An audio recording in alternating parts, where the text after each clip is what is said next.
Pharmaceutical દ્વારા આજે એમને અમદાવાદ ગાંધીનગર ખાતે જે R&D ચાલુ કર્યું છે, રિસર્ચ અને ડેવલપમેન્ટનું આખું કેન્દ્ર, અને ખૂબ મોટા પાયા પોતે પોતાના એક્સક્લુઝિવ નવા કન્ટેન્ટ સાથે, નવા વિચારો સાથે, નવી દવાઓ સાથે માનવ જીવનમાં દવાઓ એક ખૂબ મહત્ત્વનો ભાગ ભજવતો હોય છે. એ દવાઓ સારી, સેફ અને ઝડપથી અસર કરવાવાળી દવાઓનો રિસર્ચ, નવા મોલેક્યુલ્સ અને નવા વિચારો સાથે આ R&D સેન્ટર કદાચ એમને સ્થાપેલા R&D સેન્ટરમાં સૌથી મોટું હોય એવું મને લાગી રહ્યું છે. અને આ સેન્ટરને ખૂબ સફળતા પણ મળે. એક્સક્લુઝિવલી એમના જે એન્ક્યોર ફાર્માના જે પણ કોઈ રિસર્ચ અને ડેવલપમેન્ટ કરવાનું હોય એ અહીંયાથી થશે, એટલે આ ગુજરાતને પણ એક સારી એવી ભેટ છે.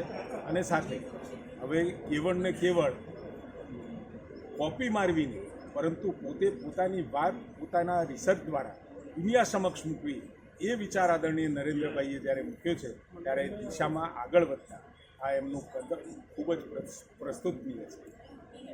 ઓકે, માટે આ બહુ મોટો દિવસ છે. આજે અહીં અમે R&D સેન્ટરનું ઇનોગ્રેશન કરી રહ્યા છીએ. આ R&D સેન્ટર એક ભારતમાંનું સારામાં સારું R&D સેન્ટર છે. અને આજે આ R&D સેન્ટરના ઇનોગ્રેશન માટે ઋષિકેશભાઈ આવ્યા, હર્ષભાઈ આવ્યા, એમના માટે મને બહુ આભારી છું. કારણ કે મારી પહેલાંથી એ ધારણા છે કે જો દેશને આગળ વધવું હોય તો રિસર્ચ, ટેકનોલોજી અને ઇનોવેશનમાં બહુ કામ કરવું જોઈએ. અને એ બાબતમાં હું ખાસ કહેવા માગું છું કે વડાપ્રધાન નરેન્દ્રભાઈ મોદીનો પણ બહુ સપોર્ટ છે રિસર્ચ માટે. એમને પણ ઘણી સ્કીમને બહુ પ્રોત્સાહન આપેલું છે. અને અમે અહીંયા એકેડેમિક્સ નાઇપર છે, કાં તો LM કોલેજ છે, કાં તો ગવર્મેન્ટનો તો સાહેબનો સપોર્ટ છે જ છે. અને પ્લસ ઇન્ડસ્ટ્રી, એકેડેમિયા, ઇન્ડસ્ટ્રી અને ગવર્મેન્ટો સાથે કામ કરે તો આપણે ઘણી ચીજો આગળ કરી શકીશું. કારણ કે એવું છે કે આજે આપણે ફાર્મસી ઓફ ધ વર્લ્ડ કહેવડાવીએ છીએ, પણ એક ધ્યાનમાં રાખીએ કે આપણે મોસ્ટલી જેનેરિકમાં કામ કરીએ છીએ. તો આપણી બધી ઇન્ડસ્ટ્રીની, સરકારની અને એકેડેમીની એવી ઈચ્છા જોઈએ, એવો પ્રયત્ન જોઈએ કે આપણે પણ કઈ દવા દુનિયામાં એકવાર લાવી શકીએ. એ બાબતમાં આપણે બધા પ્રયત્ન કરવો જોઈએ. અને એ બાબતમાં જેટલું અમારાથી થશે એન્ક્યોરથી એટલું અમે પ્રયત્ન કરીશું. અને વન્સ અગેન ગુજરાત સરકારના આભાર. અહીંયા બહુ સ્નેહ મળી રહેલો છે, બહુ સપોર્ટ છે. અને અહીંયા અમે ગુજરાતમાં ઘણું કામ કરવા માંગીએ છીએ. નવા વિચારો ચારે દિશાથી પ્રાપ્ત થાય. આ સેન્ટરથી નવા વિચારો પણ બીજી જગ્યાએ પ્રાપ્ત થાય, એટલે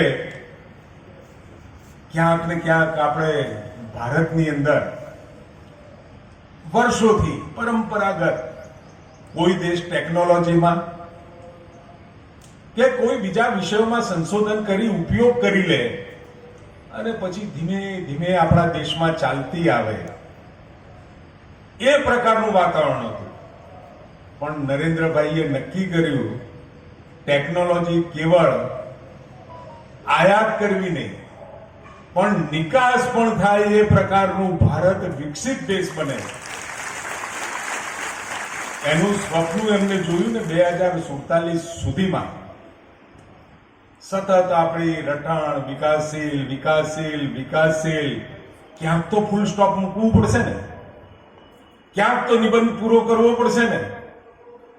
અને નરેન્દ્રભાઈએ 2047માં વિકાસશીલમાંથી પરિવર્તિત થઈ વિકસિત દેશ બનવાનું આહ્વાન એમને જે કર્યું, આજે કેટલાય ઉદ્યોગો, કેટલાય નવા સ્ટાર્ટઅપનો શબ્દ તો આપણે વર્ષો પહેલા સાંભળ્યો પણ નહોતો. 2014 પછી સ્ટાર્ટઅપ એક નાનો આઈડિયા મોટો ઉદ્યોગ બની શકે, એન્ટરપ્રેન્યોર બની શકે, એ દિશામાં યુવાનો માટેની ખૂબ મોટી તક. દુનિયામાં સ્ટાર્ટઅપ ચાલતું હતું. સ્ટાર્ટઅપનો વિષય અને વિષયને લઈ ઘણા દેશોએ એમના દેશની પ્રગતિમાં ખૂબ મોટો અને મહત્વનો ફાળો પણ નોંધાવ્યો હતો.